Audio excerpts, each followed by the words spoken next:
My name is Augustus Powell, and I'm 70 years old. My daughter Gabby and her husband Ryan invited me to dinner. They said they were worried about me, that I seemed forgetful. I was in my bedroom tying my one good necktie when my phone buzzed on the dresser. It was a text from my lawyer, Amir. 4 words, "Call me immediately." I dialed his number, my fingers suddenly stiff. "Amir," I said, "it's Gus. What's wrong?" Amir's voice was tight, urgent. "Gus, don't go to that dinner. They just filed a petition. They're trying to have you declared mentally incompetent and take control of your house." I hung up the phone. I looked at the picture of my late wife Beatrice on the mantel. They thought I was a senile old fool. They didn't know I owned the building Ryan used to work in, and they certainly didn't know I was the one who'd been secretly paying their mortgage for the last 6 months. They were about to find out. Before I tell you what happened next, let me know in the comments where you're listening to this story from. And please hit like and subscribe if you believe that respect for your elders is non-negotiable. I live in a small, quiet apartment in Decatur, Georgia. It's the same place my wife Beatrice and I moved into after we got married 45 years ago. It's simple. The armchair in the corner, the one with the worn fabric on the arms, we bought that together in 1985. The air smells like old books and the lemon polish I use on the wood floors every Saturday. It's a quiet life, a humble life. At least that's what I let my family believe. I was standing in that quiet living room holding a small gift-wrapped package. It was an old leather-bound book, a first edition history of Atlanta. I'd found it at a little shop on Ponce de Leon Avenue. I was planning to give it to Gabby at dinner. I looked at the photograph of Beatrice on the mantel. Her smile still lit up the room even 10 years after she was gone. "Beatrice, girl," I whispered, adjusting the ribbon on the gift. "I hope Gabby likes this book. She's been worried about me." I sighed. It was true. For the last 2 months, both Gabby and her husband Ryan had been calling more. At first I thought it was nice, but their concern felt off. "Dad, are you sure you're eating enough?" Dad, Ryan, and I were thinking, maybe this apartment is just too much for you to handle alone. "Dad, did you remember to pay your light bill? We can automate that for you." I didn't feel forgetful. I didn't feel frail. But I'm 70. I just figured, maybe I'm just getting old, huh? Maybe this is what happens. You start to slow down and your kids start to worry. I finished tying my tie. I checked my reflection in the hall mirror. An old man, yes, but a sharp old man. I was ready to leave. Then my phone buzzed on the kitchen counter. I walked over and picked it up. The screen was bright. A text message. My heart didn't just skip a beat. It felt like it stopped cold. The text was from Amir Hassan Esquire, my lawyer, my friend. Amir has handled my affairs for 20 years. He's a man of deliberation. He sends emails. He schedules calls. He does not send frantic all-caps text messages at 5:30 p.m. on a Friday. I stared at the 4 words on the screen, "Call me immediately." My hand was trembling just a little as I pressed his name. The phone rang once, twice. "Augustus," Amir answered. He didn't even say hello. His voice was tight, professional, and full of an urgency I'd never heard from him before. "Amir, it's Gus." I said, my own voice suddenly sounding thin. "I got your text. What's wrong? I'm going to Gabby's for dinner." There was a heavy pause on the other end. "Gus," Amir said, and his voice was cold. "I'm glad I caught you. Do not go to that dinner. I'm serious. Do not leave your apartment. Lock your door." A chill ran down my spine that had nothing to do with the air conditioning. "What are you talking about, Amir? Lock my door? It's just Gabby. She's worried about me." "No, Gus," Amir said, his words sharp, precise. "They're not worried. They're making a move. 30 minutes ago, my office received a courtesy notification from the DeKalb County Probate Court. Your daughter, Gabrielle Powell Sullivan, and your son-in-law, Ryan Sullivan, have filed an emergency petition for conservatorship." The word hung in the air. Conservatorship. It sounded alien. Something you read about in the news, something that happens to celebrities who lose their minds, not to a retired man in Decatur. "Conservatorship," I repeated, my throat dry. "You mean, like, guardianship, like they're trying to take over?" "That's exactly what I mean, Gus," Amir said. "They are petitioning the court to have you declared mentally incompetent and to be appointed your legal guardians. I had to reach out and grab the back of my dining chair. The one Beatrice always said was mine. My legs felt weak. They think I'm crazy, I whispered. They think I'm senile. It's worse than that, Gus. Amir's voice continued pulling me from the fog of shock. They didn't just file. They filed with exhibits. They submitted a mental health assessment from a Dr. Evelyn Reed. It claims you are suffering from, and I'm quoting the document right here, significant cognitive decline and an inability to manage personal or financial affairs. They are claiming you are a danger to yourself. A danger? My voice rose. What danger? I just had my physical with Dr. Adams last month. He said I had the heart of a 50-year-old. They claim, Amir said, and I could hear him rustling papers, that you left the gas stove on all night last week. They say Ryan had to come over and smelled it from the hallway, that you could have blown up the whole building. The fog of shock vanished. It was replaced by something else. Something cold and hard. Rage. The gas stove, I said, my voice dropping to a low growl. Amir, I haven't had a gas stove in 20 years. My building is all electric. There was a sharp intake of breath on Amir's end. Gus, are you absolutely sure? Amir, I'm looking at my electric stove right now, I snapped. I told Ryan that last month he came over and said he smelled a leak. He offered to check the connections for me. I told him then, son, this is an electric stove. There's nothing to leak. He just laughed and said I must be confused. My God, Amir murmured. He wasn't confused. He was planting the seed. He was building his case. I started to pace my small kitchen. The gift for Gabby was still on the counter. The old book. It felt like a prop from a stupid play. The old man was gone. The man who had built an empire from nothing was awake. Why Amir? I demanded. Why would they do this? They know I'm fine. They know it's a lie. The petition answers that question too, Amir said, his voice grim. It includes an immediate request for authorization to liquidate assets to cover long-term care. He paused. I could hear him turn a page. Specifically, Gus, they are asking for the court's permission to sell your house. I stopped pacing. The house. My house. The one I still owned even though I lived in the apartment. The one Beatrice and I raised Gabby in. My mind flashed back. All those worried comments from the past 2 months. Gabby's voice sweet as honey. Dad, this apartment is nice, but that big house, it's just sitting empty. It's such a burden for you to maintain. Ryan's voice so helpful, so practical. Dad, we found this wonderful assisted living facility, Sunset Haven. It's more like a resort. They have nurses 24/7. You wouldn't have to worry about a thing. Ryan again, just last week. Dad, do you keep the deed to the house here? You really shouldn't. It's not safe in an apartment. What if there's a fire or a break-in? You should let us hold it for you. Put it in our safe. I thought it was concern. I thought it was love. It wasn't. It was reconnaissance. It was a script. They were checking my defenses, probing for weakness. They want the house. I said, the words tasting like ash in my mouth. They do more than want it, Gus, Amir replied. They've already had it appraised. The petition lists its market value at $1.5 million. They're not wasting time. $1.5 million. That's what this was about. That's what I was worth to them. Not a father, not a grandfather, a price tag. Amir, I said, my voice steady now, all the trembling gone. This dinner tonight, how do you know it's a trap? Because of Exhibit C, Amir said. It's an affidavit from Ryan. It states, we have arranged a family dinner this evening where a licensed notary public, Ms. Peterson, will be present as an independent third party to witness my father-in-law's agitated and confused state when we present him with options for his care. Gus, they're not inviting you to dinner. They're staging an intervention. They're bringing a witness to document your insanity when you refuse to be put in a home. They're going to use your anger against you. I looked at the phone. My own daughter. My son-in-law. Gus, Amir asked. Gus, are you there? I'm filing an immediate motion to dismiss. I'll call the judge. We'll fight this. I looked at the picture of Beatrice. I looked at the old, worn armchair. And then I looked at my own reflection in the dark kitchen window. They were expecting a confused, frail old man.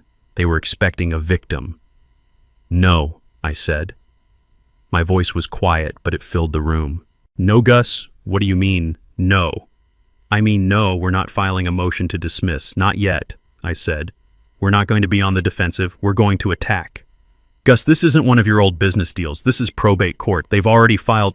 Amir, I interrupted, and the steel that built my life was back in my voice. You investigate Dr. Evelyn Reed. I want to know everything. I want to know where she lives, what she eats for breakfast, and who paid her for that fake report. I want her medical license, Amir. I want it on your desk by Monday. Okay. Okay, Gus. I can do that. But what about the dinner? What are you going to do? I looked at the clock. 5:45 p.m. Dinner was at 7:00. They're expecting a senile old fool, I said, a cold smile touching my lips for the first time. They're not going to be disappointed. I'm going to give them the performance of a lifetime. I hung up the phone. I stood in the silence of my apartment, the old book still in my hand. The trap was set, but they had made one fatal mistake. They forgot who they were dealing with. They forgot who I am. I picked up my phone again. I dialed Gabby's number. It was time to change the plan. Not my plan. Theirs. Gabby, sweetheart, I said, forcing a slightly frail, confused tremble into my voice. It's Dad. I'm so glad you called for dinner, but honey, I'm so sorry. I don't think I can make it all the way to your house in Alpharetta. My legs are just feeling so weak tonight. I heard her let out a little sigh of frustration before she covered it with fake concern. Oh, Dad, are you okay? See, this is what we were worried about. Ryan, Dad says his legs are weak, I heard her whisper to him. She came back on the line. Don't worry, Dad. We'll just come to you. We'll pick up food and come to your apartment. Oh, no, honey, I said, playing my part. I couldn't ask you to do that, and you have your guest coming. It's no trouble. Ryan's voice suddenly boomed on the speakerphone. We'll be there by 7, Dad, and we'll bring Ms. Peterson with us. She's an old friend who wanted to meet you. It'll be perfect. Oh, I said, my voice full of fake relief. Oh, bless you, children. That's so kind. I'll see you at 7 then. I hung up the phone. The smile vanished from my face. Perfect, I whispered to the empty room. They weren't just bringing dinner. They were bringing the notary. They were bringing the witness. They were bringing the trap right to my front door. I had exactly 1 hour and 15 minutes. I walked over to the old heavy desk where I kept my papers. I didn't open the main drawer. I pressed a small hidden panel on the side. A false bottom clicked open. Inside, beneath a stack of old photos of Beatrice, was a slim, modern satellite phone and a small, hard ledger. They thought I lived on a $2,000 a month pension. They thought my entire world was this little 2-bedroom apartment. I picked up the satellite phone. I dialed a number in Zurich, Switzerland. Mr. Hassan's office, a crisp voice answered. This is Augustus Powell, I said. Code 1954. Get me Amir, now. I gripped the phone tighter. Why, Amir? Why are they doing this? Amir took a deep breath. I could hear him shuffling papers again on his desk. Gus, this is the reason. The petition wasn't just for guardianship. It was filed with an immediate request, an emergency motion. They are asking the court for authorization to liquidate assets for the purposes of securing long-term care. My mind was blank. Liquidate assets? What assets? I live in a rented apartment. No, Gus, you don't, Amir said quietly. You live in the apartment. You own the house in Decatur, the one you raised Gabby in, the one you've been letting sit empty. The house. Beatrice's house. They want the house, I whispered. They want to sell it, Gus, Amir corrected me, his voice hard. The petition specifically names the Decatur property. And it gets worse. They're not just asking to sell it, they're asking to move you. They've already selected a facility. It's called Sunset Haven Care Center. Sunset Haven. I almost laughed. It sounded like the name of a cheap motel where old people go to die. They weren't just trying to steal from me. They were trying to erase me, to lock me away in some beige room with linoleum floors and the smell of disinfectant, also they could cash in on my life's work. The house Beatrice and I built, the walls she painted, the garden she planted, they wanted to sell it. The rage I felt in my kitchen wasn't hot. It didn't make me want to scream. It was cold. It was a heavy, cold stone settling right in the center of my chest. My mind went back, not to the forgetfulness they were inventing, but to the real memories. I remembered Gabby's wedding 5 years ago. The string quartet, the 300 guests, the flowers flown in from Holland. She wanted a fairy tale. I paid for it, $50,000. I didn't blink. She was my only daughter. I remembered Ryan, my son-in-law, coming to me just a year later. "Dad," he'd said, all smiles and confidence. "Gabby and I found the perfect house in Alpharetta. It's just, the down payment is a little steep." $100,000. I wrote the check. I wanted them to have a good start, a better start than Beatrice and I had. I remembered Ryan again 2 years before that. "Gus, I've been accepted to Emory for my MBA. It's the opportunity of a lifetime, but I don't know how I can afford it." I paid for that too, every last cent of his tuition, because I thought I was investing in my family. I thought I was investing in the man my daughter loved. I had given them everything, and now they were coming for the rest, not by asking, but by trying to label me as insane.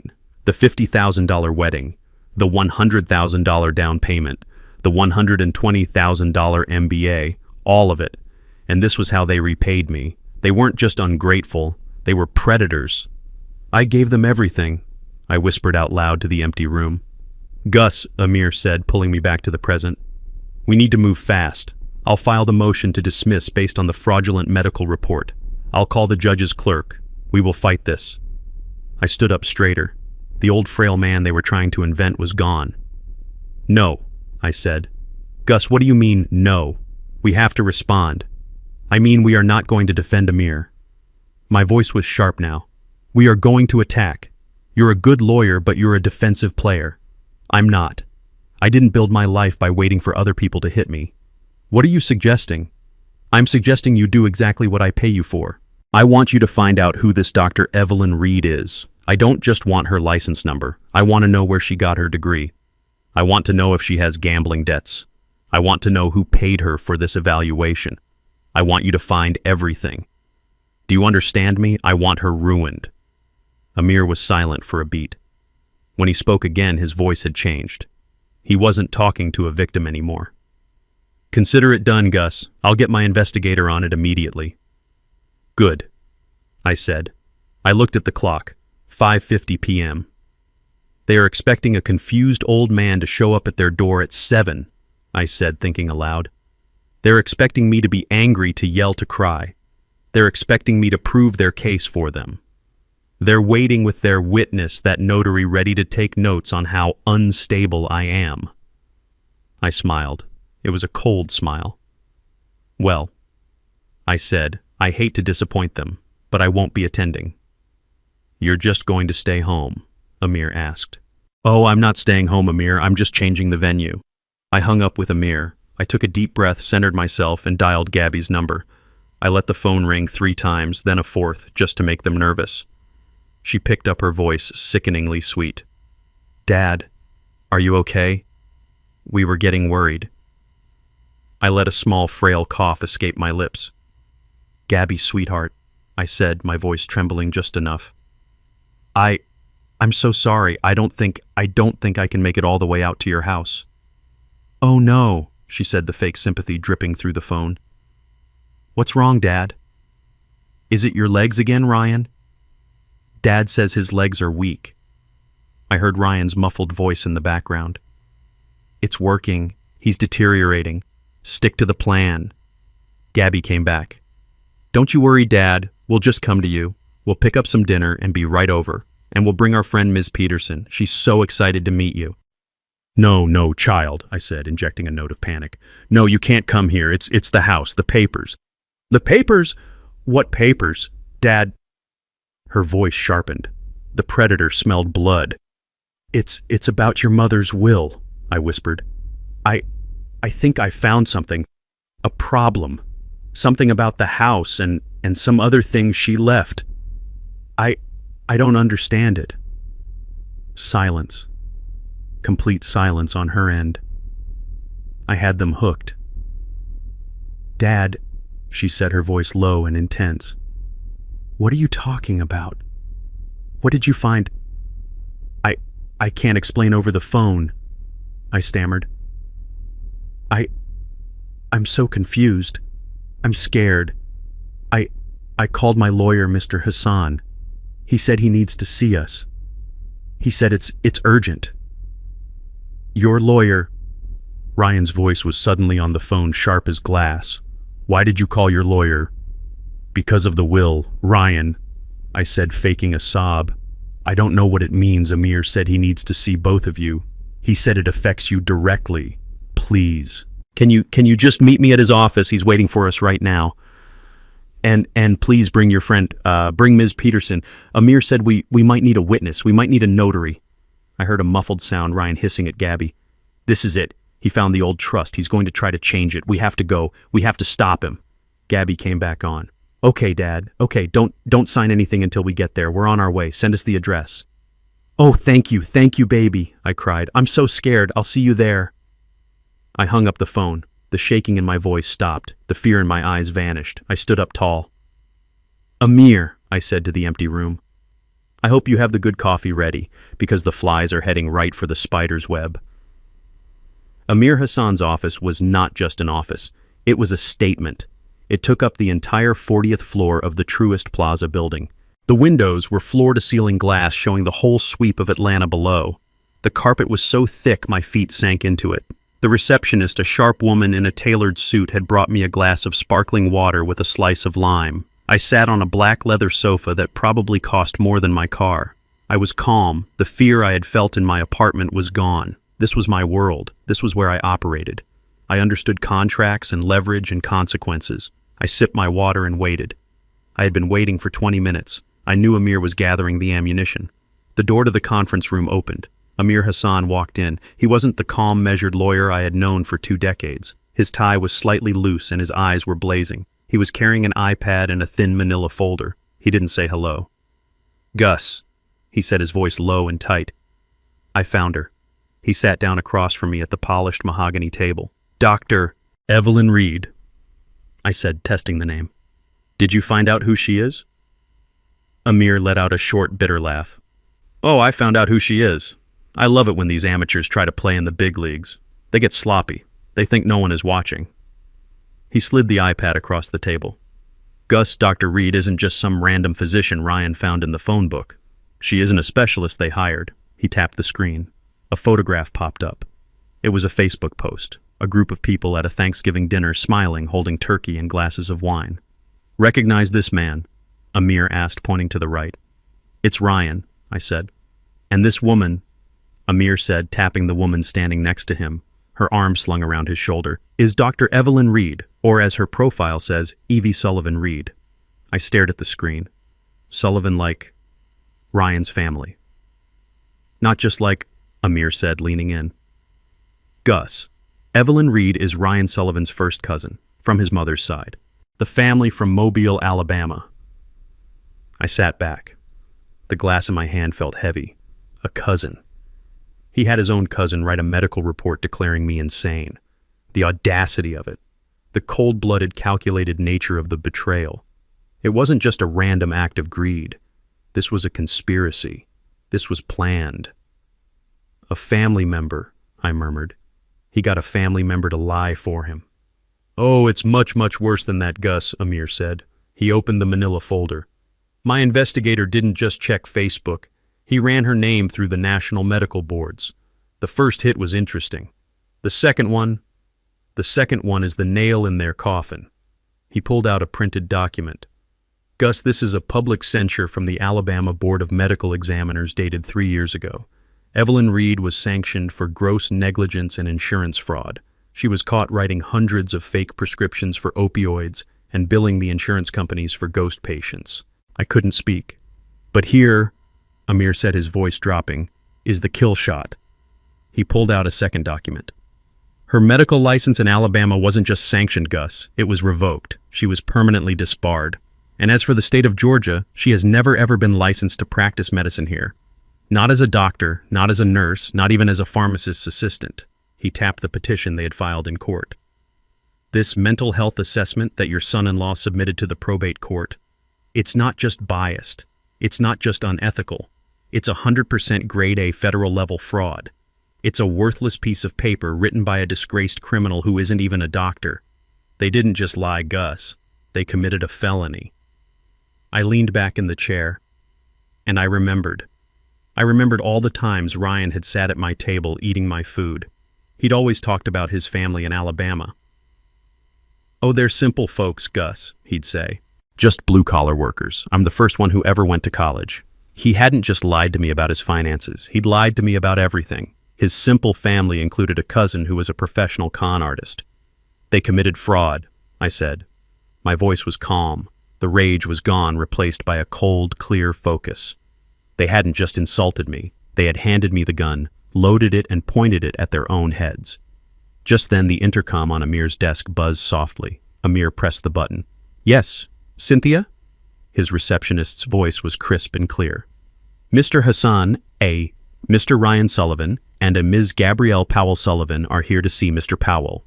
They also have another woman with them, a Ms. Peterson." I looked at Amir. Ms. Peterson. The notary. The independent witness. They had actually brought her. They had brought the person they intended to use to legitimize their lies right into the office of the man who had just uncovered their conspiracy. They were more arrogant and more stupid than I could have ever imagined. I looked at Amir. He looked at me. I nodded slowly. "Send them in, Cynthia," Amir said, his voice smooth as silk. "We're ready for them." The heavy glass door of the conference room swung open, and there they were. Gabby, my daughter, walked in first.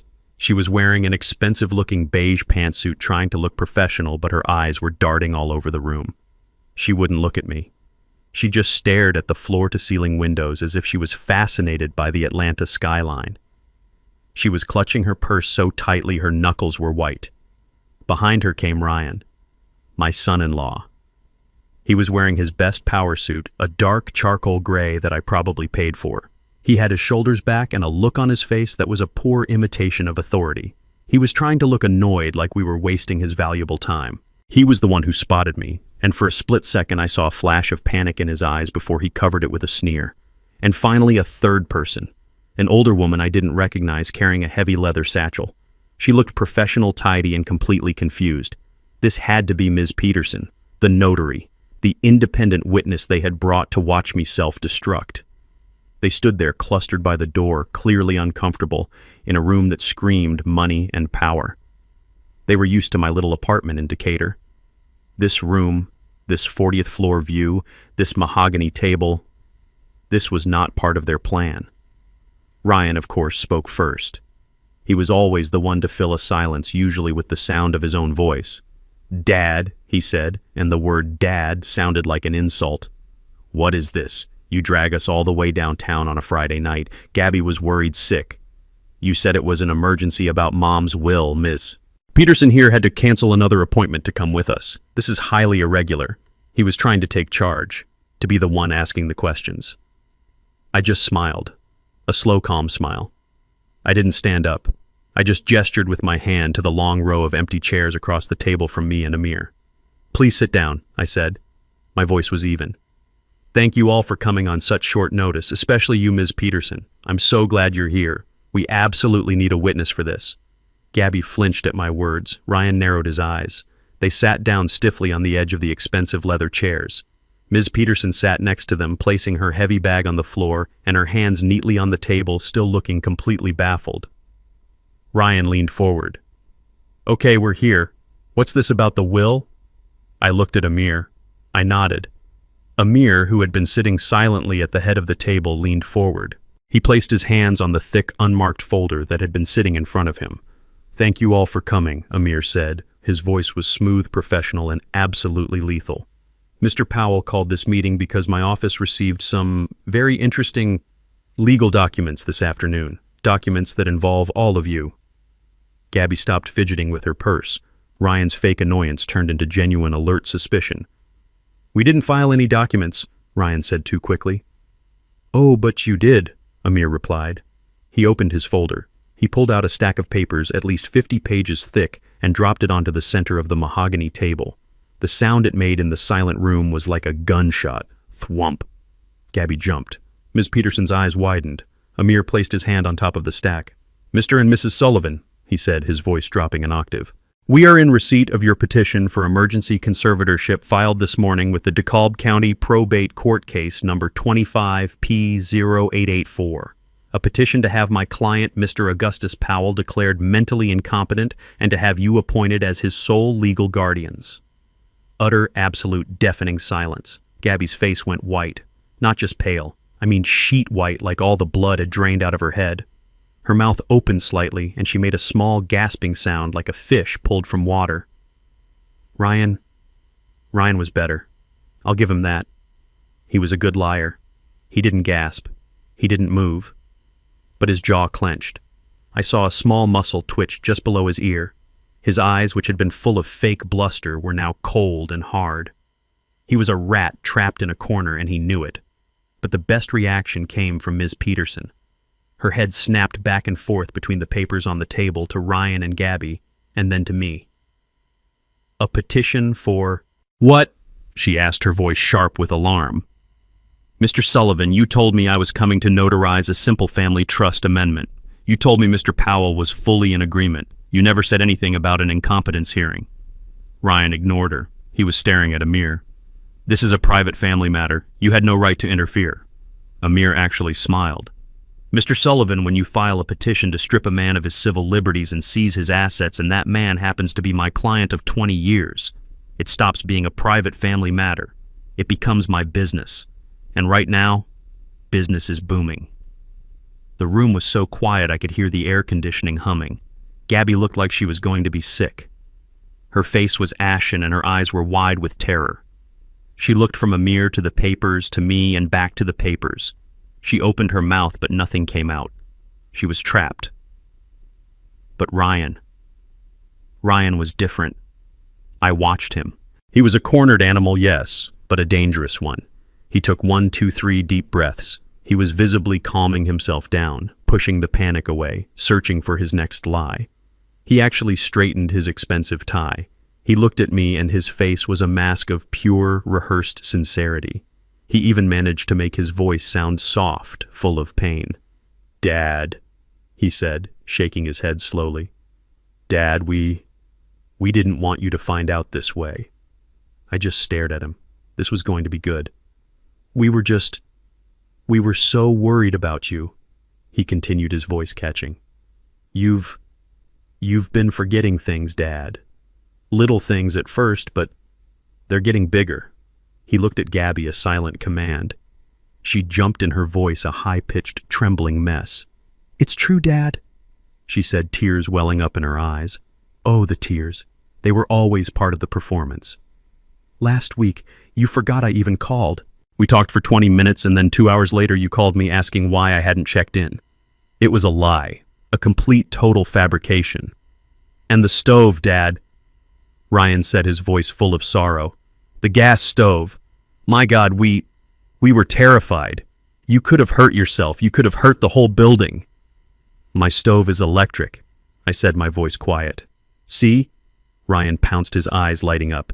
"See, this is what we mean. You're confused. You think it's electric, but it's gas. I smelled it myself." He was good. He was very, very good. He was taking my reality and twisting it right here in front of everyone. Gabby was sobbing now, full-on, shoulders-shaking sobs. "We just want to protect you," she cried, reaching a hand across the table. Not to me, but toward the papers, as if she could make them disappear. "It's because we love you. We don't care about things. We just care about you.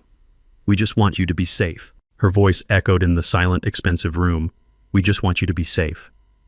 I looked at my daughter, my only child, the girl I taught to ride a bike, the girl I held when she had her first broken heart. She had learned to lie, she had learned to perform, she had learned to cry on command, and I felt nothing. Just a vast, cold emptiness where my love for her used to be. I let her words hang in the air for a long moment. I looked at her, then at Ryan, who was nodding with a sad, "see what you put us through" expression. "You love me," I repeated. My voice was flat. "Yes," Gabby whispered. "And you just want me to be safe." "More than anything," Ryan added, his voice dripping with false emotion. "I see," I said. I let the silence stretch just long enough for it to become uncomfortable. Then I turned my head just slightly toward Amir. Amir, I said, since we are all here talking about how much they love me, why don't you show them how much they love me? Ryan's head snapped toward Amir. What is he talking about? Amir didn't answer him. He just reached into his folder again.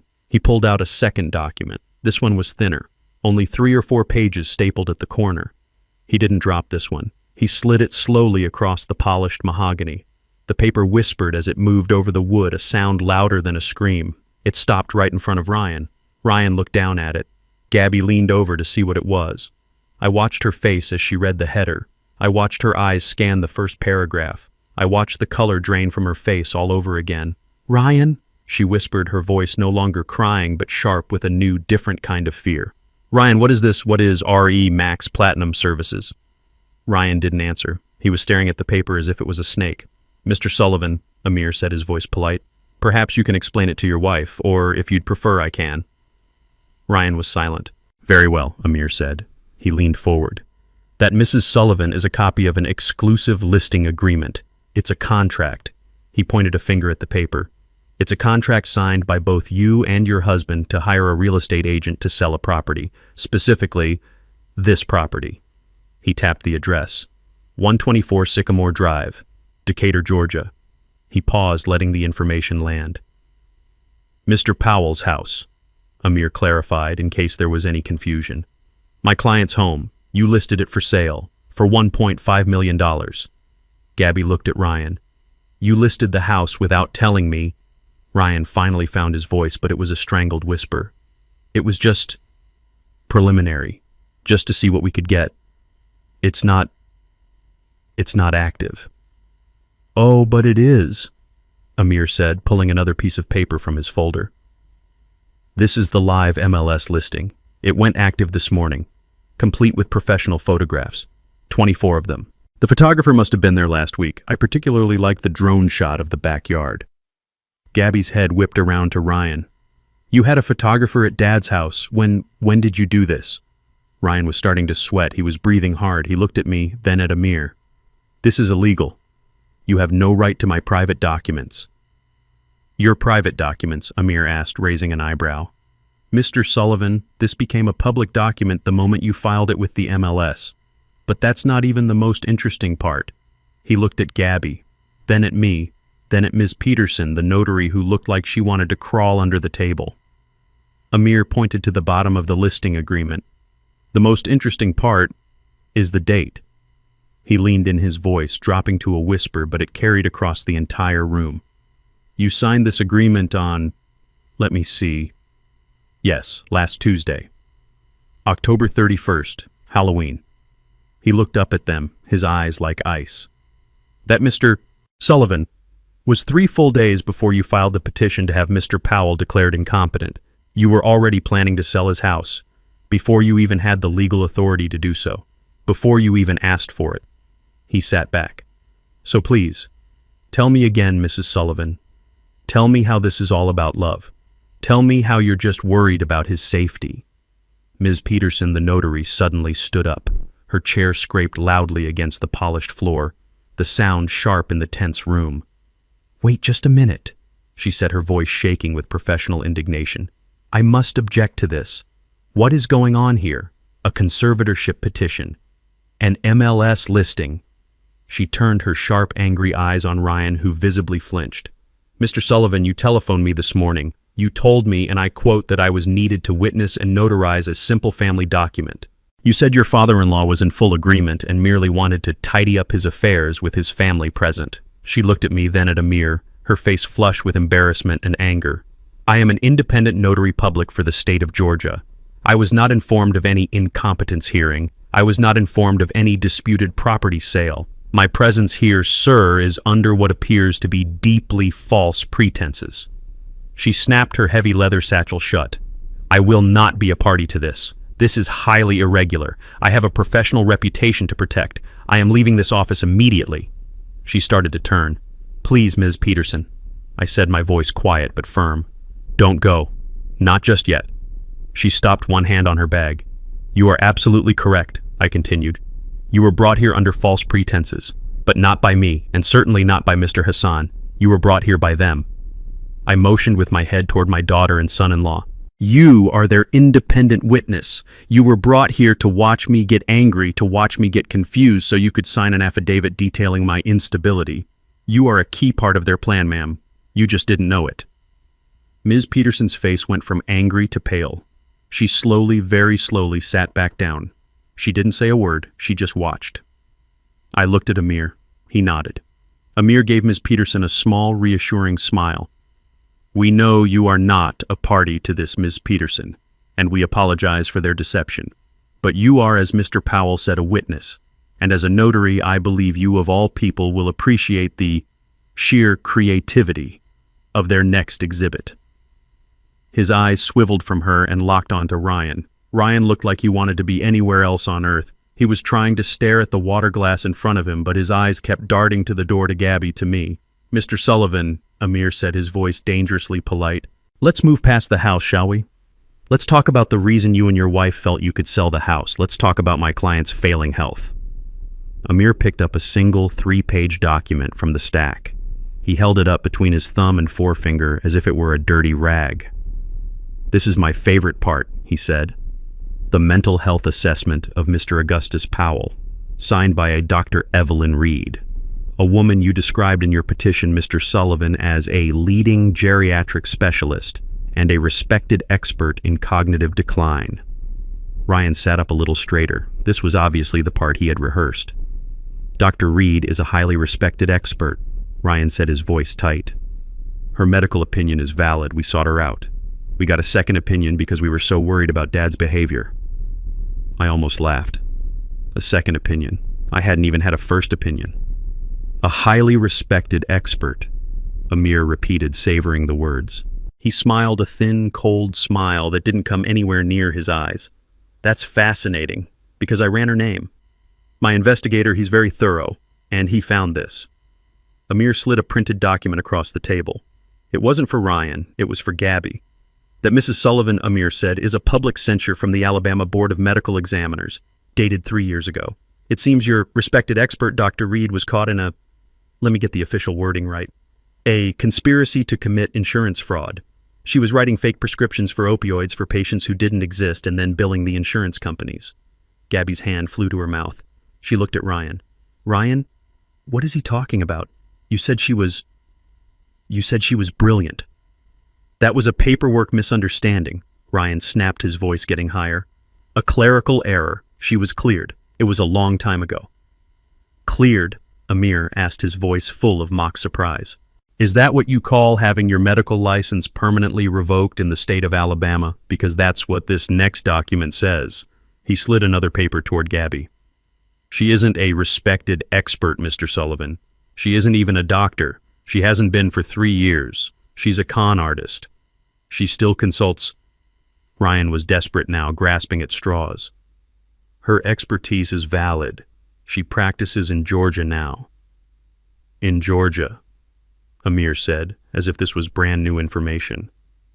That's even more fascinating, because this third document, he slid it over, is from the Georgia Composite Medical Board, and they have never, ever heard of her. She has no license here. She has never applied for a license here. Mr. Sullivan submitting a fraudulent medical report written by an individual who is not licensed to practice medicine to a court of law. That isn't just unethical. It's a crime. It's called perjury. It's called filing a false instrument. Ryan was sweating. I could see a bead of it run down his temple. I didn't know. How could I possibly know her entire legal history? I'm not a detective. I trusted her. I trusted her professional opinion. You trusted her? Amir repeated, nodding slowly. Yes, I suppose you did. You'd have to, wouldn't you? It makes sense. What does... Ryan asked, confused. That you'd trust her, Amir said. After all, she's your cousin. Gabby let out a small strangled noise. What? Gus? Amir said, turning to me. May I nodded. Amir turned his laptop computer around on the table so it faced Gabby and Ryan. He clicked the mouse. The giant 60-inch television screen on the conference room wall, the one they thought was just for decoration, flickered to life. It wasn't a document. It was a Facebook page, a public profile for a woman named Evie Sullivan Reed. And there, right on her main timeline, was a photo from last Thanksgiving. A big, happy group of people around a dining table raising their glasses. That, Amir said, using a laser pointer, is a photo from the Sullivan family reunion in Mobile, Alabama. And that, he aimed the red dot, is you, Mr. Sullivan. And that, the dot moved one person over to the woman with her arm slung around Ryan's shoulder, is your first cousin, Evelyn, Evie, as you call her in the comments. Gabby just stared. Her face was a mask of pure dawning horror. Ryan, she whispered, her voice dead. She's your cousin from Mobile, the one you told me she worked in pharmaceuticals. Ryan didn't say a word. He just stared at his own smiling face on the screen. He was trapped. The lies were all around him, a cage of his own making. He had lied to his own wife. He had involved his disgraced criminal cousin in a felony, all to steal from me. Ms. Peterson, the notary who had been watching this entire exchange like a hawk, finally spoke. She stood up, her voice shaking with professional righteous fury. Mr. Sullivan, she said, you didn't just bring me here under false pretenses. You brought me here to make me an accessory to fraud. She grabbed her heavy bag. I am leaving. My first call will be to the district attorney's office to report this attempt to file a fraudulent document. My second will be to the state bar. And my third, she looked at Amir, will be to offer my full sworn testimony for Mr. Powell's countersuit. She turned and walked out. The slam of the heavy glass door echoed in the tomb-like silence of the room. Ryan just sat there, broken. Gabby was staring at him, and the tears that were now streaming down her face weren't from sadness. They were from rage. You lied to me, she whispered. You lied about everything. I decided it was my time to speak. I leaned forward, resting my hands on the cool, polished table. Yes, he did, baby girl, I said, my voice soft. He lied to you. He lied to the court, and he lied to me. I looked directly at Ryan. His eyes finally met mine. They were filled with terror. And now, I said, now you're going to tell me why. Amir's finger clicked the mouse. The giant 60-inch television screen on the conference room wall, the one they probably thought was just for decoration, flickered to life. It wasn't a document. It wasn't a spreadsheet. It was a Facebook page, a public profile for a woman named Evie Sullivan Reed. And there, right on her main timeline, was a photo. A big, happy group of people gathered around a Thanksgiving dinner table, raising their glasses, smiling for the camera. Gabby squinted, confused. What is this? Who are these people? Just a moment, Mrs. Sullivan, Amir said. He used a small red laser pointer. The dot landed on a smiling man on the right side of the photo, his arm draped over a woman's shoulder. That, Amir said, his voice calm, is you, Mr. Sullivan. And that, the red dot moved one person over to the woman Ryan was hugging, the same woman from the professional headshot on the fake medical report, is your first cousin. Evelyn, Evie, as you call her in the comments section. Gabby let out a small strangled noise. A little "oh." It was barely audible. She stared at the screen. I watched her. I watched her mind work connecting the dots. The respected expert who was hard to book. The old classmate from Alabama. The woman who signed the paper declaring me insane. She turned her head slowly to look at her husband. Ryan was frozen. He was staring at his own smiling face on the screen, his mask of confidence completely gone. He looked like a man who had just seen a ghost. When Gabby finally spoke, her voice was not a shout. It was a whisper. A low, sharp, dangerous whisper. Ryan. He didn't answer. He just kept staring at the screen. Ryan. Look at me. He finally slowly turned to face her. A classmate, Gabby whispered, her voice trembling with a rage that was just beginning to build. An old classmate from medical school, that's what you told me. Gabby, listen. Ryan stammered, his eyes wide with panic. It's complicated. She is a doctor, or she's your cousin, Gabby hissed. Your cousin Evie. The one you told me worked in pharmaceuticals, the one you said was a bit of a black sheep. It's not what it looks like, Ryan said, his voice getting louder, turning to me as if I were the problem. Dad, this is a violation of privacy. You can't just pull up my private photos. This is manipulation. It's manipulation, Amir repeated, raising an eyebrow. That's a bold word from a man who just submitted a fraudulent medical document signed by his criminal cousin to have his own father-in-law stripped of his rights. Don't you think? Gabby stood up, her chair scraped back. You lied to me, she shouted, pointing a shaking finger at Ryan. You didn't just lie to him, you lied to me. You made me a part of this. You told me he was senile. You told me he was a danger to himself. He is, Ryan shouted back, finally cracking. He's forgetting things, the gas stove. My stove is electric, I roared. My voice bounced off the glass walls. It was the first time I had raised it. The frail old man was gone. Ryan physically recoiled. Gabby froze.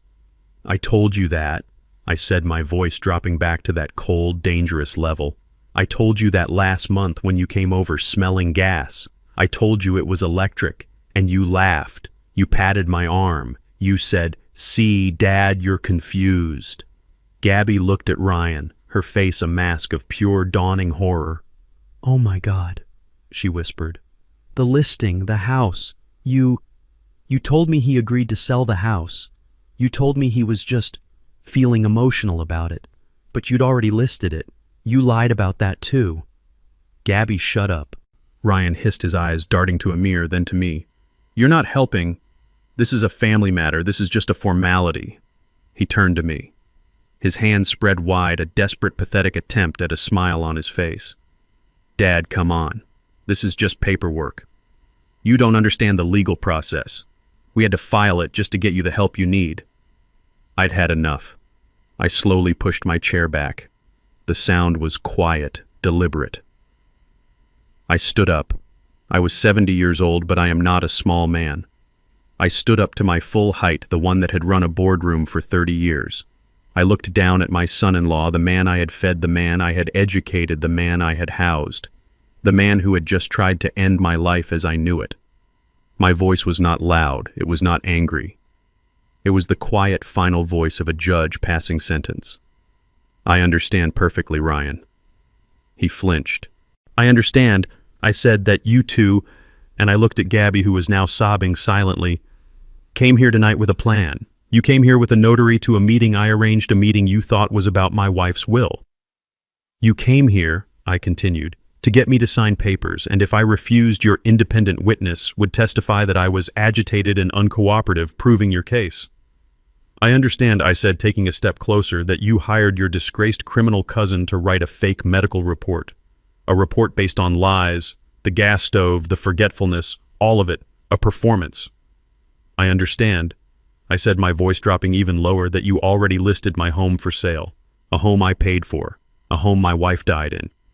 You listed it for sale before you even tried to have me declared insane. I looked him right in the eye. You didn't just lie, Ryan.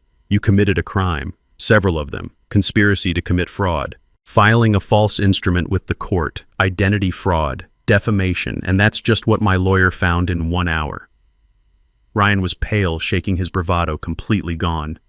Gabby was looking at the floor, her body trembling. I looked at Amir. Amir, I said. My voice was clear and final. It echoed in the vast, silent room. Call the police. Gabby let out a sound. It was not a word. It was a high, thin wail of pure animal panic. No! She shrieked the word tearing out of her throat. No! Dad! No! Please! She stumbled forward, lunging toward the table, her hands grasping for the documents for me, for anything. Don't. Please. Don't call them. You can't. Ryan grabbed her arm, his fingers digging into her expensive suit. Gabby, be quiet. Stop it. This is just a scare tactic. They can't do anything. A scare tactic, Amir said, his voice as cold as a morgue. Filing a false report with the court, conspiracy to commit fraud, practicing medicine without a license. I assure you, Mr. Sullivan, the district attorney does not consider those scare tactics. Please, Gabby sobbed, twisting away from Ryan's grasp. She fell to her knees on the thick carpet right there in the $1 million conference room. She looked up at me, her face a mess of streaming mascara and abject terror. Dad, please. You don't understand. You don't understand what's been happening. Gabby, I am warning you. Shut your mouth, Ryan hissed, his face pale and slick with sweat. He looked at me desperate. She's hysterical. Dad, you see, this is what we were talking about. She's under a lot of stress. She doesn't know what she's saying. I know exactly what I'm saying, Gabby screamed, rounding on him from the floor. I know that you lied to me. You lied about your cousin. You lied about the house. You lied about everything. She turned back to me, her hands clasped together as if in prayer. Dad, please listen to me. Don't call the police. It wasn't supposed to be like this. Then what? I asked, my voice dangerously quiet. Was it supposed to be like Gabrielle? It was just money, she cried. It was just the money. Ryan closed his eyes. He knew it was over. We didn't know what else to do, she wailed, the words pouring out of her in a frantic, broken torrent. We're in trouble, Dad. We're in so much trouble. I just stared at her. I gave her nothing. No sympathy, no anger. Just cold, empty space. Ryan, she sobbed. Ryan, he lost his job. Dad, he lost his job 8 months ago. I glanced at Ryan. He was staring at the wall. His jaw clenched so hard a muscle was jumping in his cheek. He had been pretending to go to work every day for 8 months, wearing the suits I probably paid for getting in the car I helped him buy, and lying to my daughter's face. He didn't tell me, Gabby cried. He didn't tell anyone. He kept pretending. He kept taking clients to lunch, using the credit cards. He kept saying he was waiting for his big bonus. But there was no bonus. There was no job. There was just nothing. He said he was handling the finances. She continued, her voice rising in hysteria. He said not to worry, and I didn't. I just kept spending, and he did too. He said we had to maintain appearances for his clients. We bought the new car. We went on that trip to Hawaii. She was choking on her own sobs. And then, she whispered, 2 months ago the letters started coming. The red letters. The final notice letters. Dad, we're ruined. Ryan said nothing. He just stood there, a statue of his own failure. How ruined, Gabby?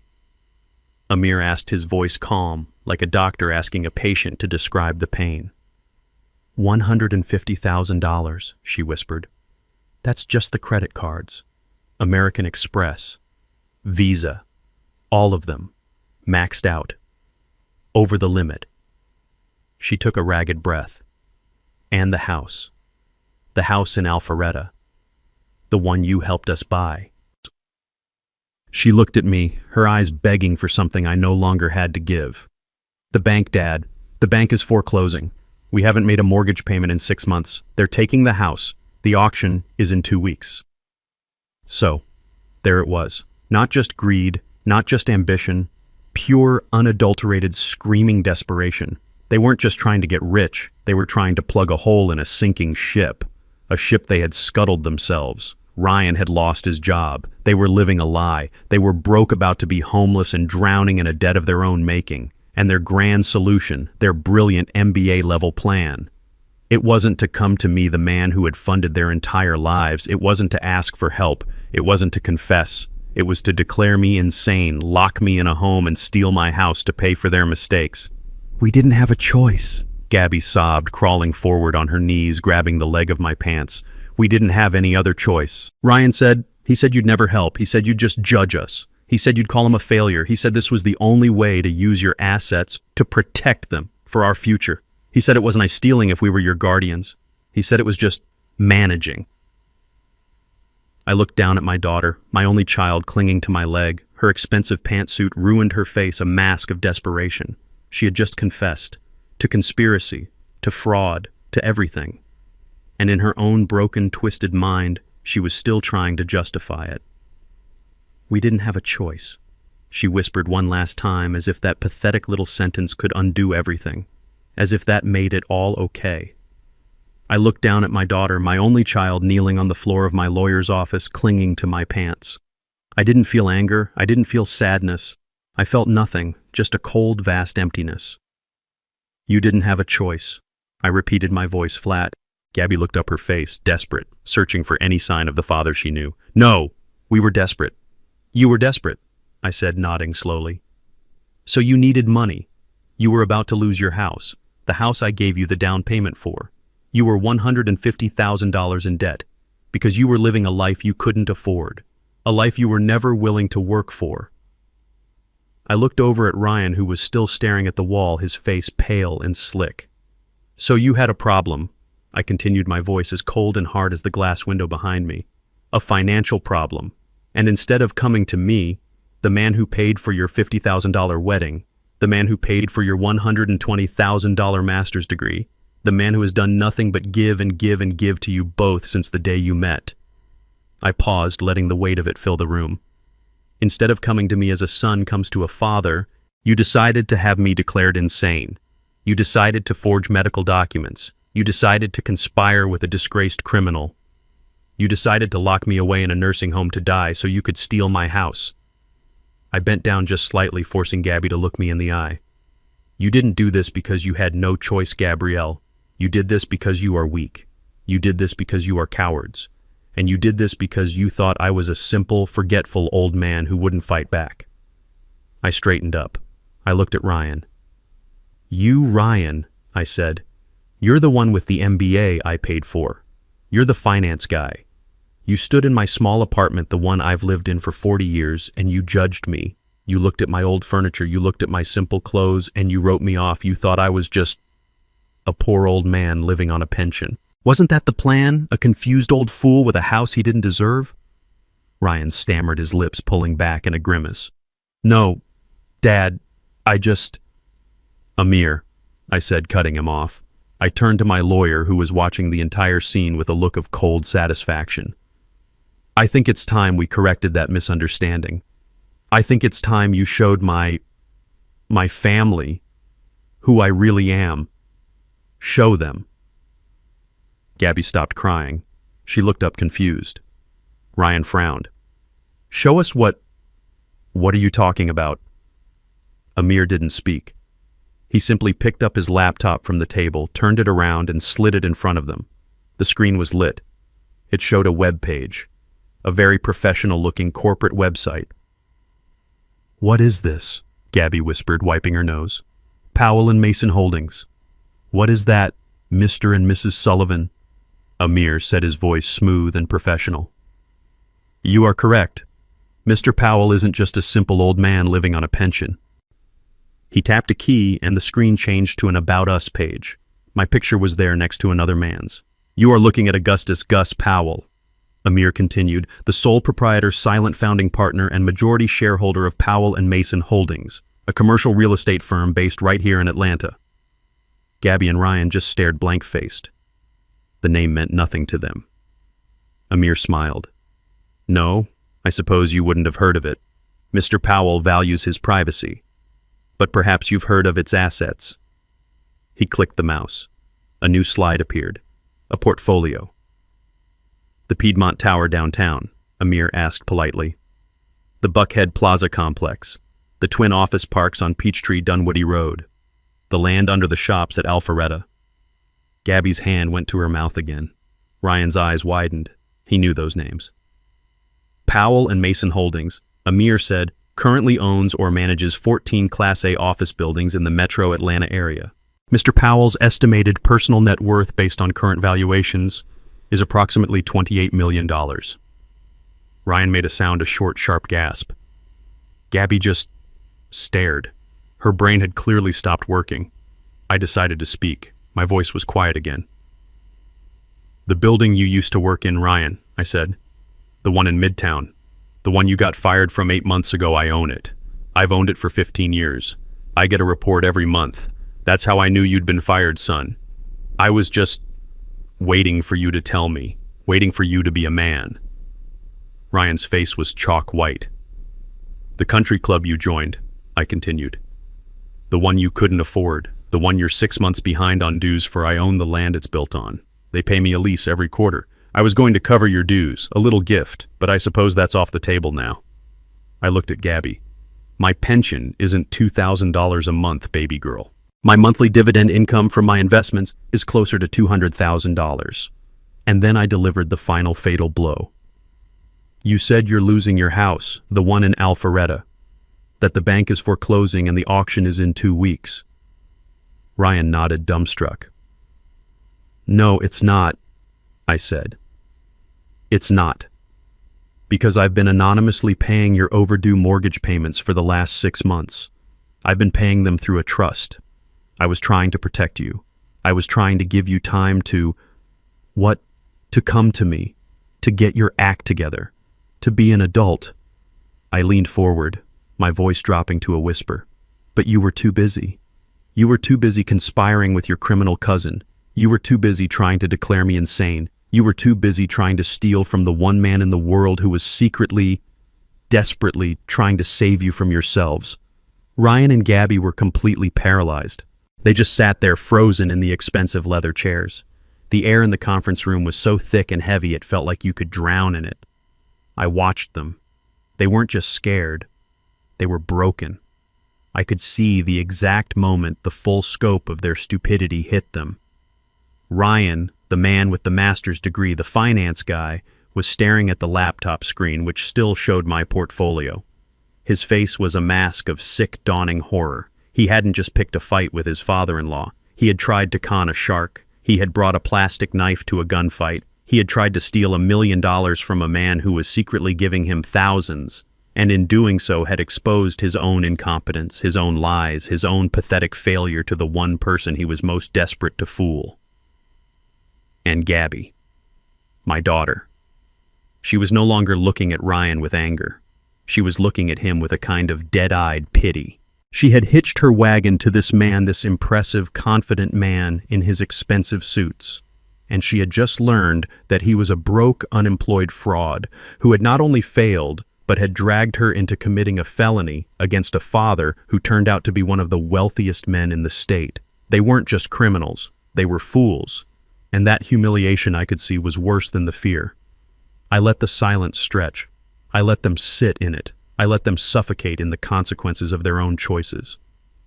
Finally, I sat down in my own chair at the head of the table. The sound of it sliding on the floor was like thunder. They both flinched. So, I said, my voice quiet, cutting through the silence. Here we are. I folded my hands on the table. You came here tonight to manage my assets. You came here with a fake doctor's note and a notary to try and steal my house. And now, I gestured to the laptop. Now we all know the truth. Gabby started to open her mouth, probably to apologize again, to beg. I raised one finger. Don't speak, Gabrielle. It's my turn to speak, and it's your turn to listen. She closed her mouth. As I see it, I said, looking from her to Ryan, we have 2 paths forward from this exact moment, 2 and only 2, and you will not be choosing. I will. I held up one finger. Path number 1. It's the simplest. It's the cleanest. I turned to my lawyer. Amir, if I chose path number 1, what would happen? Tell them. Tell them exactly what would happen right now. Amir, who had been watching silently, straightened his tie. He looked at Ryan and Gabby as if they were insects. Path number 1, Amir said, his voice clipped and professional, is that Mr. Powell instructs me to pick up this phone. He tapped the conference phone. I would call Detective Mike Sloan, my personal contact at the Atlanta Police Department's white-collar crime division. He would be here in less than 10 minutes. Gabby let out a small, terrified whimper. While we waited for him, Amir continued, I would finalize the evidence package. That would include your signed petition for conservatorship, the fraudulent medical report, my investigators' full file on Evelyn Reed, including her revoked medical license and her criminal record in Alabama. I would also include the MLS listing for Mr. Powell's home, which proves clear financial motive and premeditation. And of course, Ms. Peterson's sworn affidavit that you brought her here under false pretenses to witness a document related to an incompetence case she knew nothing about. He paused, letting them absorb the full weight of the evidence. You, he pointed at Ryan, would be arrested for conspiracy to commit fraud, filing a false instrument, and identity theft. You would also likely face charges related to practicing medicine without a license, as you procured and presented the fraudulent report from your cousin. He then turned to Gabby. You, Mrs. Sullivan, as a co-petitioner and signatory on all the same documents, would be arrested on the exact same charges: conspiracy, fraud, perjury. It wouldn't be a misunderstanding. I cut in, my voice cold. It wouldn't be a family matter. You would be arrested here in this office. You would be handcuffed. You would be taken downstairs in front of everyone in the lobby and put in the back of a police car. Gabby was openly sobbing now, ugly, gasping sobs. You would be arraigned Monday morning, Amir continued. The judge would set bail, given your financial situation, and he smiled. I doubt you could pay it, so you would wait for your trial in the DeKalb County Jail.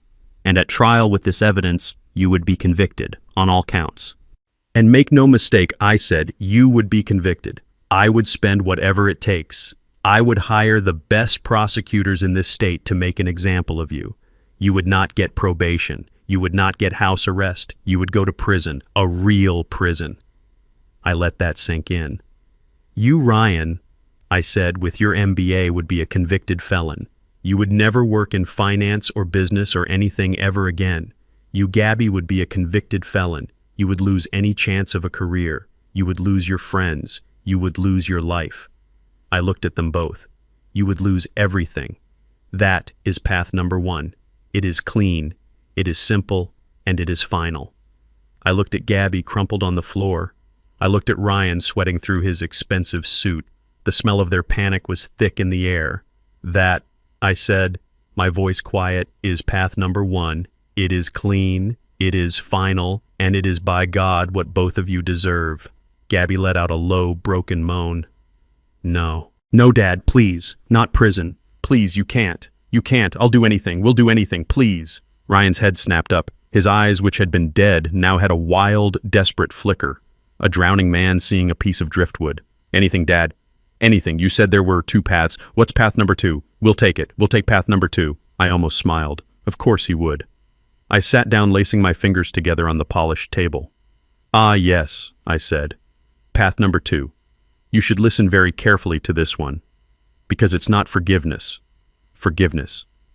I looked at them, letting the words sink in, is what I was giving you for the last 6 months every time I paid your mortgage while you were busy plotting my financial and mental ruin. Forgiveness is what I gave you when I paid for your wedding, your house, and your education. That is over. Forgiveness is off the table forever. Path number two, I said, is not mercy. It is a business arrangement. It's a severance package. It is the terms of your complete and total excision from my life and my finances. It is my generous offer to let you walk away from this table instead of being dragged out in handcuffs. I looked at Amir. He was already opening his briefcase. He knew this part was coming. But this offer is only good, I said, if you agree to all of my conditions. Not some of them, all of them, right here, right now, in this room. Ryan nodded his head, bobbing up and down too fast. Yes, okay, anything. What is it? 1, I said. Amir has drawn up some new documents. Amir slid 2 identical thick legal papers across the table. He slid them past the evidence, past the laptop, and placed them neatly in front of Ryan and Gabby. What is this? Gabby whispered, her hands shaking so badly she couldn't pick it up.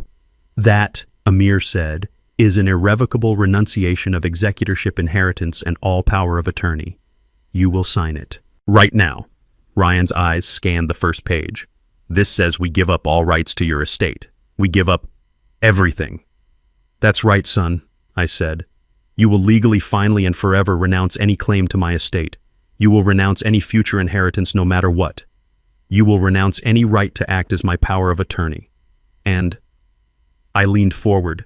Most importantly, you will renounce under penalty of perjury any and all right to ever make a medical decision on my behalf ever again. I looked them both in the eye. You wanted to have me declared incompetent, fine. As of tonight, you will not have the legal standing to even ask a nurse what my temperature is. You will be in the eyes of the law complete and total strangers. I looked at the notary. Ms. Peterson, I apologize again for the deception these two used to get you here. But since you are here, I would be most grateful if you would stay to notarize these signatures. I will of course pay you for your time. She looked at Ryan and Gabby with pure contempt, then looked at me and knotted her lips a thin, angry line. It would be my pleasure, Mr. Powell. I pushed a pen toward them. Sign it. They scrambled for the pen. I watched their hands tremble as they signed away their inheritance, as they signed away their connection to me forever. Good, I said, as Ms. Peterson put her official stamp on the papers. Condition 1 is complete. 2, I continued. The house in Alpharetta, the one you are being foreclosed on, you will sell it. Not next month, not next week. Amir will appoint a liquidator for you on Monday morning. You will list it for whatever price he says, and you will accept the first reasonable cash offer. You will be out of that house in 30 days. Ryan started to speak. But our things, the market is, I don't care about your things, Ryan, I snapped. And I don't care about the market. You will sell it. That is the condition. 3, I said. From the proceeds of that sale after the bank is finally paid, what it is owed, the first check you write will be to me for $100,000. You will repay me the down payment I gave you. Gabby let out a small pained sound. But Dad, after the mortgage and the penalties, there won't be anything left that will take everything. Yes, I said. That is correct, Gabrielle. That is the point. You will not profit from this. You will walk away with absolutely nothing, which I promise you is infinitely better than what you were planning for me. 4, I said, looking at Ryan. You will get a job. And I don't mean networking at the country club I own the land for. I don't mean consulting out of your spare bedroom. I mean a job, a W-2, one that pays a salary, one that you go to every single day. You're a smart man. You have an MBA that I paid for. I'm sure someone will hire you. Maybe Starbucks. I hear they have excellent benefits. The look of pure humiliation on his face was satisfying. And you too, Gabby, I said, turning to my daughter. Your days of being a socialite and running errands are over. You will work, you will get a job, you will contribute. You will learn perhaps for the very first time what it feels like to earn $1 instead of just spending $1.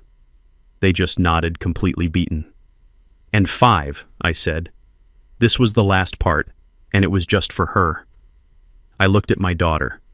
This one is just for you, Gabby. You will go into therapy, real professional clinical therapy, with a real doctor, one that I approve, and you, I added, will find a way to pay for it. You will go every single week for 1 year, because I don't know who you are anymore, and I don't think you know who you are. You need to figure out on your own time and on your own dime how my daughter, the girl I raised, became a person who would conspire with this failure, to destroy her own father. I stood up. Those are the terms. Path number 2. You sign, you sell, you pay, you work, you heal. You start your life over from nothing. I looked at Amir. Or, I said, my voice like gravel. We can go back to path number 1. Amir still has the police on speed dial. I looked at the expensive clock on Amir's wall. You have 30 seconds to decide. Ryan's head, which had been bowed in defeat, snapped up. His face was a mask of pure, uncomprehending panic. He wasn't thinking about the law. He wasn't thinking about morality. He was a finance guy, and he was finally doing the math. He was calculating his own ruin. But, he stammered, his voice cracking, but if we sell the house and pay you back the $100,000 after the bank, after the fees, there will be nothing left. Literally nothing. He looked at Gabby, then at me, his eyes wild. We'll be homeless. We'll have no money. Nothing. How are we supposed to live? What are we supposed to do? His voice was rising, that same entitled whine I had heard so many times, the sound of a man who has never truly faced a consequence in his entire life. I looked at him. I really looked at him. The expensive suit, the $30 haircut, the MBA I paid for, the man who had just tried to have me committed so he could steal my house. And he had the audacity to ask me how he was supposed to live. I almost laughed. It wasn't a happy sound. It was a short, sharp, bitter sound that came from deep in my chest. You're asking me, I said, my voice dangerously soft, how you're supposed to live. Ryan flinched. By working, son, I said. The word hit him like a slap. By getting a job, I continued. By earning a paycheck. By paying your own bills. By doing the one thing you've been avoiding for the last 8 months. You will live by working, just like I did. I leaned forward. Let me tell you something, Ryan. When I was your age, I had a wife I adored, a daughter I worshipped, and a negative net worth. I started with nothing. I built a $28 million company from 2 bare hands and a high school education. I did it by working 16-hour days. I did it by sacrificing. I did it by being smarter and tougher than everyone else in the room. I pointed a finger at him. You started with everything. You started with a $100,000 down payment. You started with a $50,000 wedding. You started with a $120,000 master's degree in business administration that I paid for. I let that hang in the air. You have all the tools, you have the education, you have the advantages I never had. So don't you dare ask me how you're going to live. You're a smart man, Ryan. I'm sure you'll be just fine. I looked at them both, their faces pale and shattered. You wanted to manage my assets. Well, now you get to learn how to build your own. You wanted to live off my money. Now you get to live off your own work. You wanted to start over. Congratulations. Today is day 1. You're starting from 0. Ryan just stared, his mouth opening and closing. No sounds coming out. Gabby was holding her stomach, rocking back and forth, sobbing quietly. I had said everything I needed to say. The negotiation was over. The lesson was just beginning. I turned my back on them. I looked at my lawyer. Amir. I said, my voice crisp and final. Give them the papers and give them my pen. Ryan and Gabby chose path number 2. They didn't really have a choice, did they? It was either prison or it was this. They chose this. Amir was efficient. He didn't just appoint a liquidator for their house, he sent the best. A woman named Maria Sanchez, a shark who doesn't care about market timing or sentimental value. Then I saw the for sale sign go up a week later in their pristine Alpharetta neighborhood. It didn't say open house, it said cash offers only, must close in 10 days.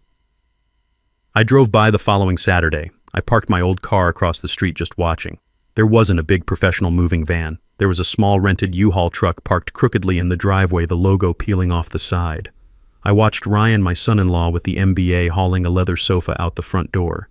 He wasn't wearing one of his expensive suits. He was wearing old jeans and a t-shirt that was dark with sweat.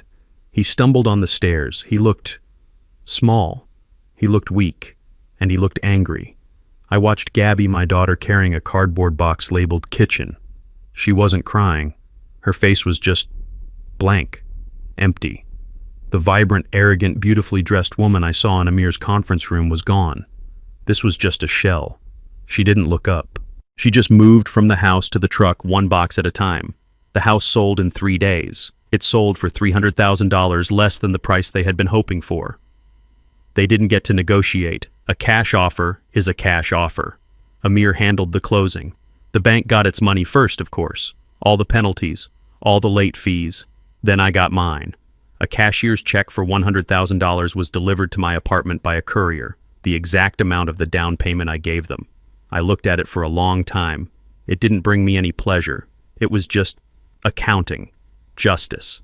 I put the check in my desk drawer. I would deposit it on Monday.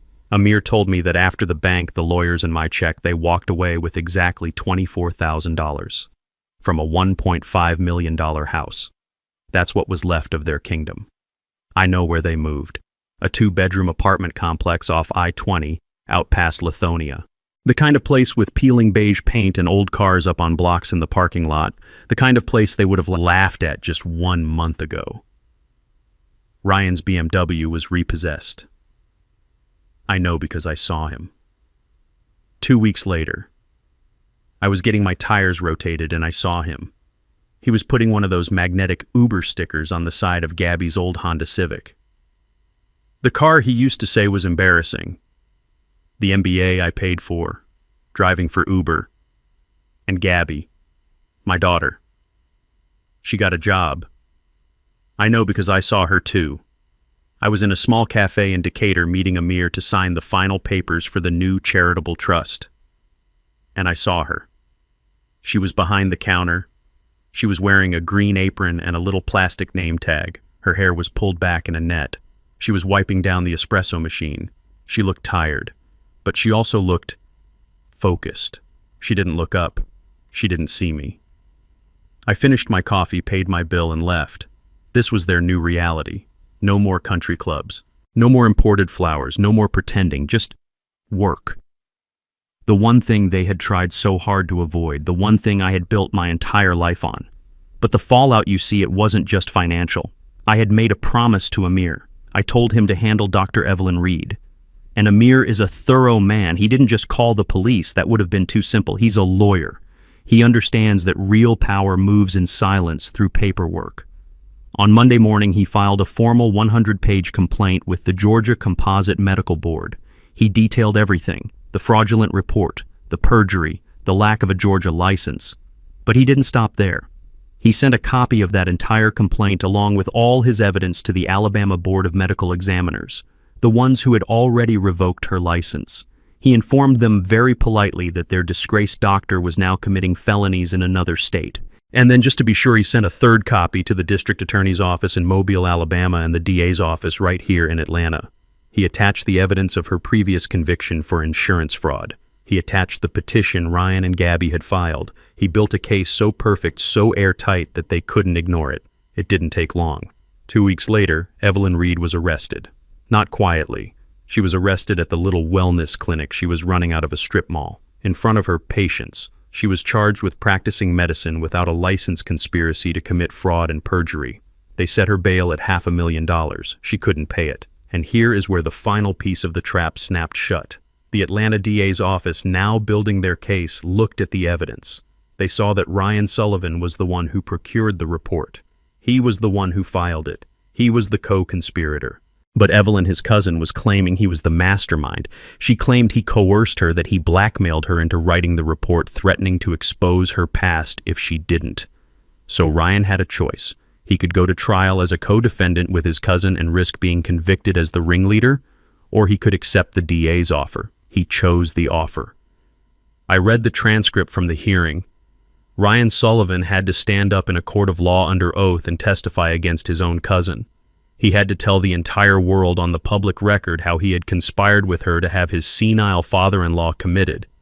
He had to admit in his own words that it was all a lie, that he did it to get his money. He had to say it all just to save himself from a prison sentence. Evelyn Reed was found guilty. The judge, seeing her long history of fraud, was not kind. She'll be in prison for at least 10 years. And Ryan Sullivan, he wasn't charged. He walked free. But he walked out with something worse than a prison record. He walked out as a known perjurer, a man who threw his own family under the bus to save himself. He was free, but his name was toxic. No company in Atlanta, no bank, no financial firm would ever hire him again. He was done, and he had done it all to himself. I went back to Amir's office the following Monday. The air was calm. The battle was over. Now it was time to salt the earth. Amir had the new documents ready, a stack of them thick and heavy.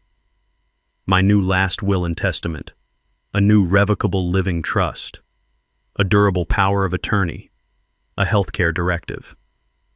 My old will was simple. It was the one Beatrice and I had written together. It left everything to our only child, Gabrielle. It named her as the executrix of my estate. It named her as my healthcare proxy. It gave her everything, absolutely everything, because we trusted her. We loved her. I watched as Amir took that old will and with a quiet sense of ceremony fed it into the heavy-duty shredder in his office. The machine whined, and just like that, 40 years of trust disappeared into a basket full of confetti. I picked up my pen, the same pen I used to build my company, and I started to sign. I have made some changes, Amir, I had told him over the weekend, and he just nodded. He knew what had to be done. I changed my entire will, my entire legacy. The first change was the most important. I took my $28 million and I took my daughter's name off every single cent of it. 95% of my estate, 95% of everything I have ever built, will now be transferred upon my death into a new entity, the Beatrice Powell Scholarship Fund. My Beatrice. She grew up in Decatur just like I did. She was the first person in her family to go to college. She worked as a public school teacher for 30 years. She believed in education. She believed in lifting people up. She believed that a book and opportunity could change a child's life. My daughter and her husband, they see money as something to spend, something to plug holes with, something to use to buy fancy cars and country club memberships. They see it as a shortcut. But Beatrice and I, we saw it as a tool, something to build with. So that's what I'm going to do. The Beatrice Powell Scholarship Fund will be dedicated in perpetuity to one thing, providing full 4-year scholarships for underprivileged African American students from the Decatur school system. The kids who grow up like I did. The kids who have nothing but drive and a brain. The kids who just need a chance. My money won't be paying for Ryan's next BMW. It will be paying for doctors and engineers and lawyers like Amir. It will be building legacies, real ones, an entire generation of them, all in my wife's name. That was 95%. I know what you're thinking. What about the other 5%? What about my daughter? That's the part that I suppose is the cruelest, or the kindest. I still haven't decided. The remaining 5% of my estate, roughly $1.4 million, will go into a separate trust. It's a generation-skipping trust. It's for my grandchildren, if Gabby and Ryan ever have any. But here are the terms. And Amir made these terms ironclad. He made them out of steel. Gabby and Ryan, my daughter and my son-in-law, can never, ever touch one single penny of it. They are explicitly named in the document as non-beneficiaries. They are explicitly named as non-trustees. They cannot manage the money. They cannot access the money. They cannot borrow against the money. They cannot even smell the money. Amir's firm will manage the trust. It will grow, and it will sit there untouched until any child of Gabrielle's turns 25 years old. At that point, my grandchild can use the money for two things, and two things only: their education or a down payment on their first home. It is the ultimate and final cut. I am providing for my bloodline, but I am bypassing the poison. I am ensuring that my legacy, my work, my wife's memory will pass to the next generation, completely and totally insulated from the greed and failure of this one. They will never see a dime. When I signed the last page, I put the pen down. Amir said, "Gus, are you sure this is final?" I looked out that 40th floor window. I looked down at the city I had helped build. "I've never been more sure of anything in my life, Amir," I said. "They didn't just try to steal my house. They tried to steal my mind. They tried to steal my dignity. They tried to steal my last years on this earth. You don't get to come back from that. You don't get a second chance." My old will was built on love. My new will is built on justice. And justice, I've learned, is a much stronger foundation. It's been 3 months. 3 months since that night in Amir's office. 3 months of a new, strange, heavy silence. I couldn't stay in the apartment. It was too quiet. The walls felt thin. I went back to the house in Decatur, the house I built with Beatrice, the house I raised Gabrielle in. I needed to be around the things that were real, the hardwood floors that creaked under my feet, the smell of old wood and my wife's rose bushes still blooming outside the window. I was in the kitchen. It was a Saturday morning. I was making coffee the same way I have every single morning for 50 years. The old leather-bound book I had bought for Gabby, the one about the history of Atlanta, was sitting on the counter. I was going to donate it to the library. Then the doorbell rang. My heart didn't just jump, it seized. No one just comes to this house anymore. Amir calls first. I wasn't expecting anyone. I walked down the hall, my steps echoing. I looked through the peephole, and my breath caught in my chest. It was her. It was Gabby. I opened the door. She was standing on my porch, alone. And she was different. This wasn't the woman from the lawyer's office. The expensive beige pantsuit was gone. The Italian leather bag was gone. The perfect arrogant mask was gone. She was wearing simple blue jeans, a plain white t-shirt, and a pair of old sneakers. Her hair was pulled back in a simple ponytail, no expensive highlights. She looked like the girl I used to know. Before Ryan, before the money. She looked tired, she looked thin, and she looked terrified. "Hi, Dad," she said. Her voice was a whisper. I just looked at her. I didn't speak. I didn't know what to say. What is there to say? "Can I come in?" she asked, her eyes pleading, looking at my feet, not at my face. "Just for a minute." I stepped aside. I didn't say yes. I just moved. She walked past me. I didn't smell expensive perfume. She just smelled like soap. She walked into the living room she grew up in and just stood there. She looked at the old sofa, at her mother's photograph on the mantel. She was clutching a simple canvas tote bag to her chest like a shield. You're living here again," she said. It wasn't a question. "It's my house," I replied. My voice was flat. I wasn't going to make this easy for her. I wasn't going to do anything for her. She nodded, swallowing hard. "Dad, I just wanted you to know." She was looking at her hands now. "I started therapy, like you said. The condition. Path number 2. I watched her. There was no sign of a lie, no performance. She was just stating a fact. And I got a job. She continued, her voice so low I had to strain to hear her. It's just part-time. Stacking books at the county library. It doesn't pay much. But it's quiet. And Ryan? I asked. My voice was cold. She flinched when I said his name. He's driving, for Uber, at night. We moved, we had to. We're in a small apartment, over in Chambly. I just nodded, once. Good, I said. That one word. Good. It was all I gave her, and it was like a dam broke. Her face, which had been so tight and controlled, just crumpled. The professional mask, the angry mask, the terrified mask, they all fell away. And she was just Gabby. She started to cry. Not the loud, hysterical, theatrical sobs I heard in Amir's office. These were the other kind. The quiet, broken, ugly, hopeless tears of someone who has truly lost everything. Dad, she whispered, the tears streaming down her face. Dad, I'm so sorry. She didn't move toward me. She didn't try to hug me. She just stood there breaking apart in the middle of her childhood living room. I'm so sorry. I know it's too late. I know I destroyed everything. I know you'll never trust me again. I know what I did. She took a ragged, shaking breath. I know what he did. And I let him. I went along with it because I was weak, and I was greedy, and I was a horrible, horrible daughter. She was looking at me now, her eyes red and raw. I just wanted you to hear me say it. I'm not asking for money. I'm not asking you to help. I'm not asking for anything. I needed you to know. I'm sorry, Dad. I'm so sorry for what I did to you, for what I tried to do. I looked at my daughter, the woman standing in front of me, and I realized I was right. The girl I raised was in there somewhere, buried under all the lies, the debt, the ambition, the weakness. She was still there, and she was right. It was too late. It was too late for the old life. It was too late for the blind trust I used to have. It was too late for the girl who used to sit on my lap and the father who thought she was perfect. That person was gone. That relationship was dead.